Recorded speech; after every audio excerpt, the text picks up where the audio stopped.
Estamos en comunicación con Nicolás Kreplak, viceministro de Salud de la provincia de Buenos Aires. Nicolás, Florencia Halfon te saluda. ¿Cómo estás? ¿Qué tal? Buen día, Florencia. ¿Cómo estás? Buen día, gracias por atendernos. ¿En qué situación dirías que está hoy la provincia de Buenos Aires? Bueno, esta es una situación complicada. Todo el país, ¿no? Hemos superado los 10.000 casos en el país. Yo creo que la provincia, incluso comparativamente, está bien porque el sistema de salud se preparó mucho.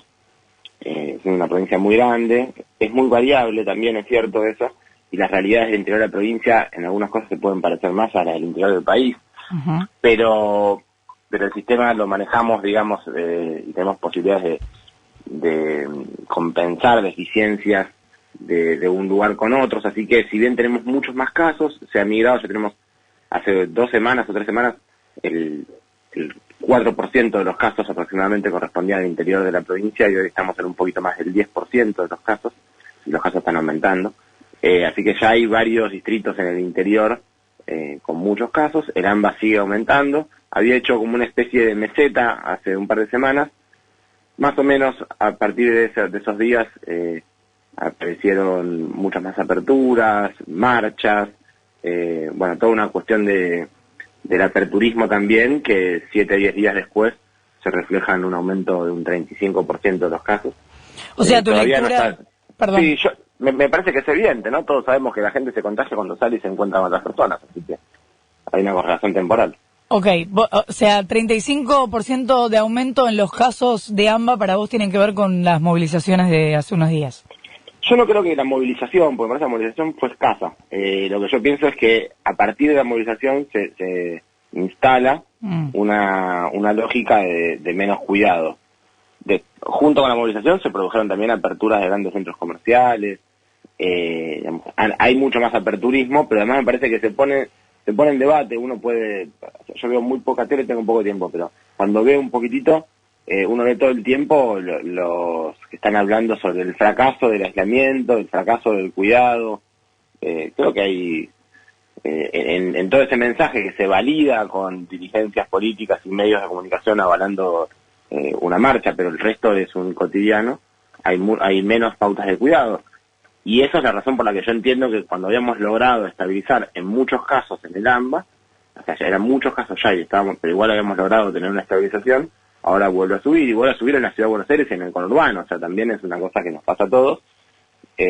Por ahora las camas de terapia intensivas continúan estables, el trabajo que se hizo no solo en ampliación del sistema, sino en gestión, en lograr tener una coordinación en la administración de las camas, creo que nos permite tener todavía un backup significativo, y la preocupante situación hacia el interior, que en muchas provincias, ya ustedes hasta habrán visto, se puso crítico, y en la provincia de Buenos Aires, en algún distrito también, que hubo necesidad de derivar pacientes hacia otros, que eso en el AMBA sucede todo el tiempo, pero que en el interior es distinto por las distancias.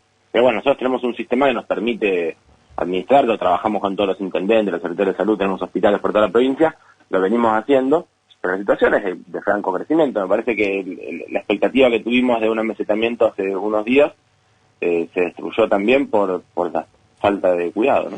Era porque dijiste varias cosas. Por un lado, sentís que los medios, si querés específicamente la televisión, un poco alienta a que no se cumpla el aislamiento, que hay dirigentes políticos, asumo que hablas de la ciudad de Buenos Aires, que avalan las marchas. Esta semana hablábamos con el infectólogo Tomás Orduna, que dijo que había que poner el freno en distintas provincias, pero que en el área metropolitana estaba bastante estable y que no hacía falta. ¿Vos sentís que esto que ocurrió en los últimos días modifica la cuestión? Lamentablemente sí.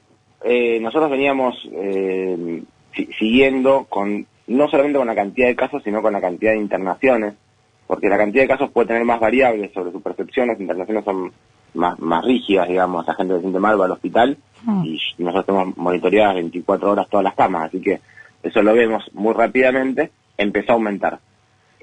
Así que lo que teníamos hace unos días, seguramente el doctor Orduna habló hace unos días, contando la información que teníamos hasta hace poco, que era así como él decía, pero bueno, lamentablemente ahora empezó a aumentar. Esta semana empezó con valores más altos que la semana anterior, significativamente, pero los últimos 2 días fueron decididamente más altos, ¿no? Y eso también correlaciona con una cantidad de ingresos mayor en las camas. Así que no está estabilizada, no significa por la pendiente que tenemos hoy, quizás en 10 días esto cambia, es una enfermedad muy compleja esta. Quizás en 10 días esto cambia y hay que decir otra cosa, pero hoy no tenemos un riesgo de saturación de las camas, lo que tenemos es muchísimo esfuerzo del equipo de salud que viene trabajando. Pensemos que nosotros incrementamos el sistema de salud a un poco más del doble y medio de lo que era antes. Y estamos por un 60 y pico % de ocupación. Eso significa que los trabajadores están trabajando casi un 100% más de lo que trabajaban en otras épocas. Porque por más que uno contrate a todo lo que se pueda contratar, uno formar un terapista, un médico especializado son 10, 15 años. Entonces no es que uno puede aumentar los médicos. Hicimos todo lo posible, están todos trabajando al máximo posible, hace ya muchos meses, y empieza a ser un desgaste. Son muchos casos, correlacionan los casos con fallecidos, son muchos fallecidos, tenemos más de 8.000 fallecidos en el país. La situación me parece a mí que es extremadamente delicada, con el tema, más que por ahí da un poco más de frustración, que tenemos la orilla del río a la vista, digamos, ¿no? Estamos nadando, estamos llegando al otro lado del río, y me parece que es el momento para hacer un esfuerzo muy grande. Entonces por eso también digo que estar poniendo improbables especialistas a decir que las cosas no sirven cuando estamos a punto de llegar a una vacuna, me parece que también es es poco serio o esconde otras intenciones, no lo sé. ¿Qué tal, Nicolás? Nico Fiorentino te saluda. Bueno, recién lo acabas de decir, pero que quería profundizarlo. ¿Consideran en la provincia de Buenos Aires que por cómo viene la curva, hoy ya estamos ante un escenario imposible de saturación del sistema sanitario? De imposible, no, nada es imposible, menos con esta enfermedad que tiene estos movimientos tan graves. Nosotros pensemos que hay un porcentaje de la sociedad, aproximadamente el 50% de la población o el 40% que no se está movilizando, que son los niños que van a las escuelas, alguien que se queda a cuidarlos y los adultos mayores que están con mucho cuidado en sus casas. Ese porcentaje de la población ha salvado hasta ahora al resto, porque entonces la cantidad de contagios es sobre una base poblacional menor. Pero si de repente cambiara esto y todos salieran a la calle, esto rápidamente puede incrementarse. Entonces, hoy tenemos la situación controlada en capacidad de atención, con muchísimo desgaste del equipo de salud. Ayer hablábamos con los especialistas en terapia intensiva y hay muchos que están planteando que ya no significa es un problema de plata, de condiciones laborales. Quieren vacaciones, necesitan descansar. Y esto es serio, es muy serio, porque son personas que trabajan en temas muy delicados que tienen que estar muy fuertes para poder hacerlo. Entonces yo creo que la situación no es de un colapso como se vio en los demás países del mundo por el trabajo que se hizo en la provincia de Buenos Aires, en otras provincias sí, aparentemente, pero que la situación es de extrema gravedad de todas formas y que no alcanza solamente con no saturar el sistema porque tenemos más de 8.000 fallecidos. Nicolás, vos por ahí lo sabes mejor que yo porque estarás más al día de las conversaciones y las negociaciones entre la ciudad y la provincia de Buenos Aires, pero la ciudad de Buenos Aires está planteando, lo dijo de hecho esta semana el ministro Fernán Quirós acá en este programa, la idea de empezar a de alguna manera regular la convivencia en el espacio público para de alguna manera hacerse cargo de algo que ya están viendo que está pasando en forma de facto, digo, ¿no? Que la gente se reúne en espacios públicos. ¿Ves viable eso para la provincia de Buenos Aires? ¿Crees que no? ¿Crees que eso sería abrir una canilla riesgosa? En este momento no me parece lo más razonable, podría ser en un futuro. ¿A qué me refiero en un futuro? Me refiero a cuando esto no repercuta en mayor cantidad. Uno puede plantear protocolos para regular actividades, como hicimos en la provincia con muchísimas, sobre todo todas las industriales. Decimos que pasamos todo ese tiempo de la primera parte de cuarentena y el resto con este aislamiento sin tener desabastecimiento de productos. Es decir, toda la cadena productiva se logró hacer y sin tener grandes problemas porque se pudieron aplicar protocolos. Quiere decir, esto existe y se puede hacer. Me parece que nosotros, al menos en la provincia, entendemos que la priorización tiene que ser sobre lo que genere trabajo, lo que genere ingresos, y no sobre situaciones de esparcimiento y recreación, porque si bien son importantes, en una escala de prioridades para la sociedad estarían en un lugar secundario a la capacidad de producir el trabajo. Entonces yo empezaría por ahí, nosotros empezamos por ahí, o empezamos ya por ahí, Y por otro lado, a mí me parece que cuando un porcentaje de la población pequeño, transgrediendo normas, se pueden hacer actividades que no están reguladas, suponer que es el 100% y estimularlo mediante la regulación puede ser contraproducente.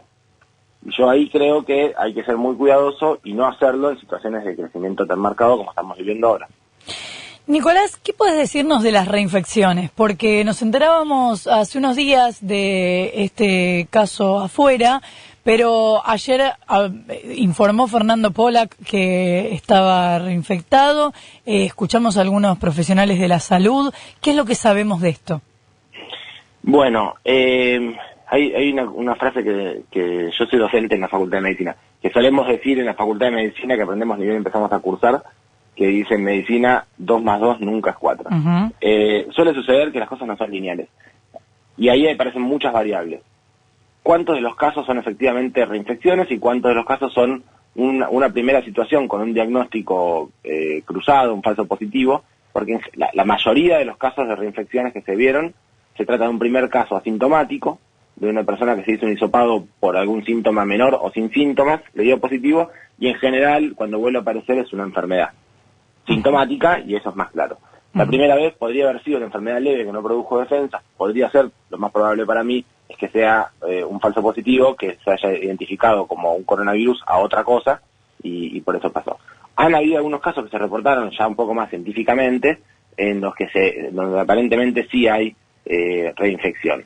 Son muy pocos casos, a veces puede pasar, el sistema inmune a veces puede no producir las defensas adecuadas, pero eso me parece a mí que en términos generales lo que estamos viendo es que no hay masivamente reinfecciones, y esa es la base principal para pensar en una vacuna, digamos, ¿no?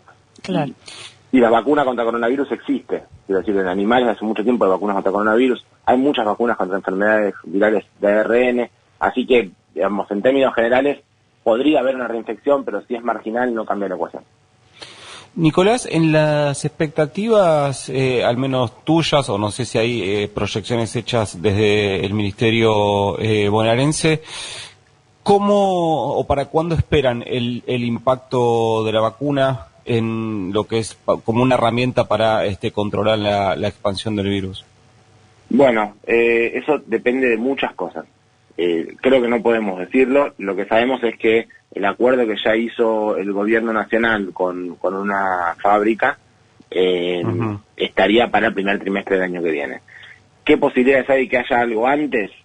Me parece que ahí hay un juego ya más de geopolítica y no solo científico. Hay muchas vacunas en producción e investigación, y muchas de ellas con muchísimas perspectivas que nos muestran que evidentemente son efectivas, y muchas también la investigación está en una fase que ya no es para mostrar su eficacia o su seguridad, sino para ver cada cuánto las dosis, y decir cosas un poco, digamos, que serían de alguna manera de menor significado que todas las fases anteriores, donde ya vimos que sirve, que produce anticuerpos, entonces yo creo que hay un debate geopolítico acá.